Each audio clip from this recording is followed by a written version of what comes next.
I'm a going fishing, yes, I'm going fishing, and my baby going fishing too. All right, folks, welcome to another episode of Two-Wheeled Angler. Today, if you can hear me, I'm going to show you how to do an oil change, both primary chain drive and, the regular engine oil on my 1200 Sportster Custom. Should be fun. All right, I think it's important to note in the beginning of this video, you saw me with the motorcycle running. I think it's important to keep it running for a little bit just to warm up that oil to make it less viscous. That way it will come out a lot easier. And first we're going to do the primary drive oil. Now, the manual calls for you to change your primary drive oil every second oil change, but I'm just going to do it because I'm kind of anal about the maintenance on this thing because, if it messes up, you're screwed. All right, so this is the primary chain drive, and the reservoir for it where you're going to put the oil is behind this cap here. Please ignore my Crocs. Crocs definitely help out in the maintenance process, but, to get the bolt off for the drain plug, you are going to use a 5/8 inch wrench.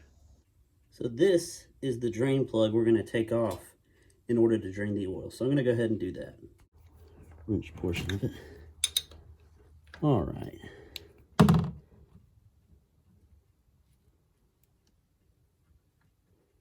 Also, I would highly recommend getting a drain pan for the oil to go into.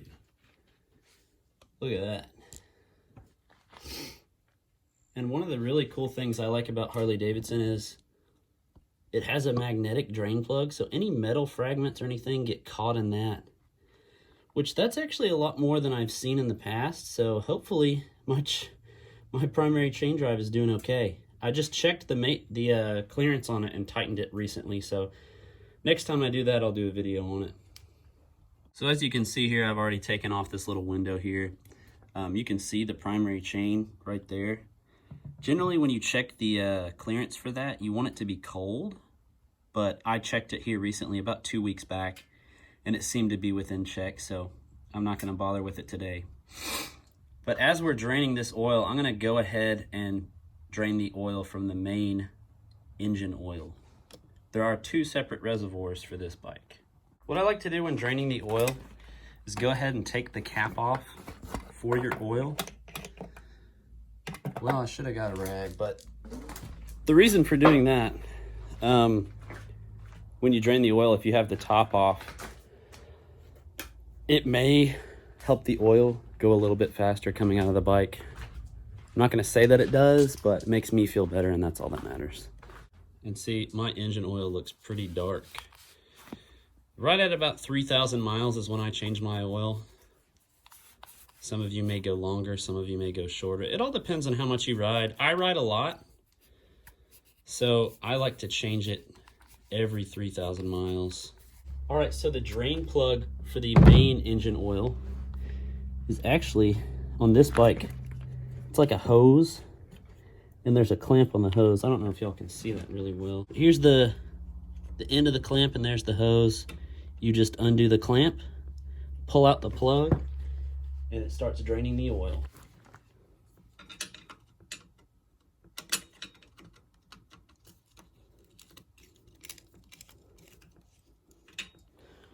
All right. I can get it up. There we go. There we go. All right, next here on the list, there we go, is the oil filter, which I'm not super crazy with Harley-Davidson's genius engineering because it just drains oil directly down here in this little crevice. There's not really a good way to block it, so you just have to clean it off. I am going to set a rag right there, so hopefully that's enough. Gosh, that thing is on there tight, which is good, but it's still loose enough for me to take off with my hand. This is gonna get messy. Oh yeah.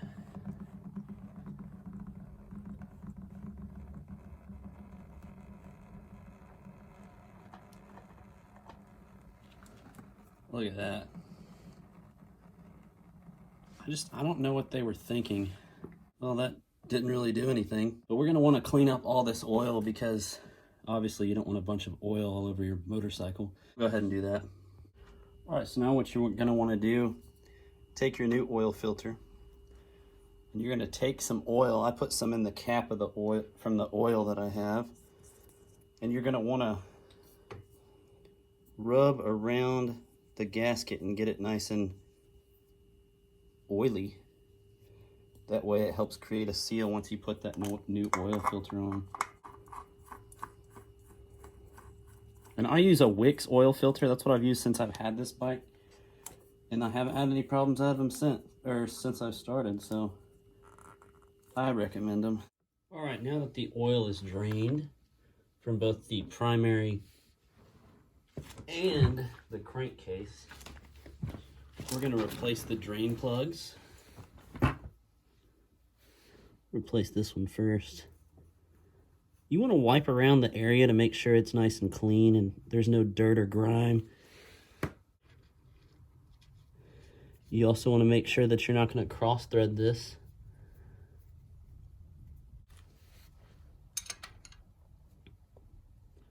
Also, your drain plug should have a washer. So if it doesn't have a washer, you should probably get one of those. And then we're going to replace this drain plug as well.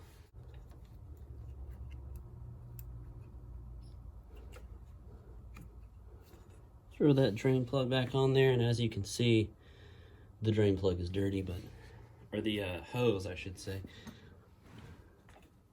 We need to make sure this is tight, because if it's not, you will have problems. All your oil will drain out and go directly on your back tire and wreck you. So not only will your engine blow up, but you'll die. And then we're gonna clip this back to the frame to get it out of the way. There we go. All right, so what you're gonna wanna do now is add your oil. I might get a lot of flack for this, but what I use is Yamalube 20W50. A lot of people use Mobil 1 or Harley-Davidson oil, but I don't really care for Harley-Davidson oil. I prefer Yamalube. I know it's a good product. I've used it in other motorcycles. So I'm going to use that. And this Sportster takes 3 quarts when you change the oil filter. A lot of forums say it takes more, but it takes 3 quarts. Part of the no funnel gang. Make sure it's nice and clean, but put your oil cap back on.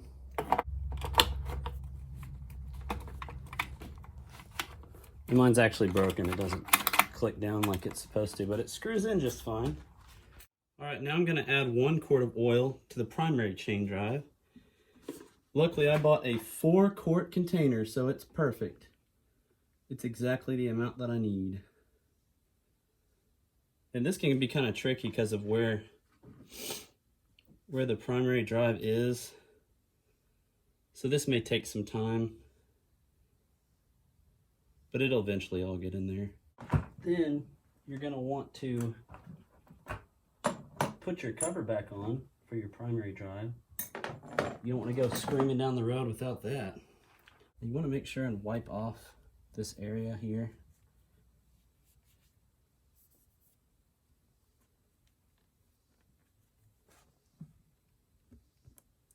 Put your little gasket on, then your little metal cover.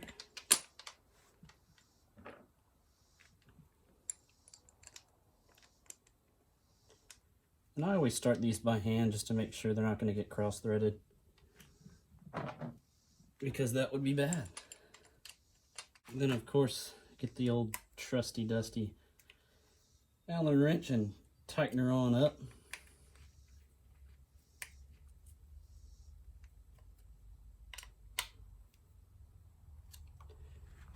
All right, so what you're going to do next is take your bike off the stand, put it on its kickstand, and you're going to want to start it up.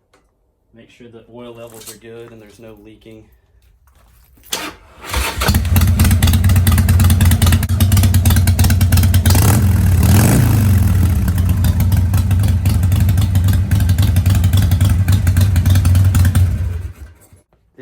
excuse my sweatiness. It's very hot in this garage, but the reason you want to do that is when you check your oil temperature, or not your oil temperature, your oil levels, you want to make sure that the temperature is high like it would be when you're riding, because that shows you exactly what your oil level is, as well as it runs that oil through the oil filter and gives you the right balance of how much oil you actually have. So let's check the oil. You want to wipe this off when checking the oil, obviously, just like any other dipstick. You stick it down in there and twist it, and then look again. And you want your oil to be right in between. So we're good on oil levels here. So that's what I like to call a successful oil change for the Harley-Davidson Sportster 1200 Custom. I hope you enjoyed this video. If you did, please like, comment, share, and subscribe. Very important to keep up to date with your oil, unless you want to buy a new motorcycle every year.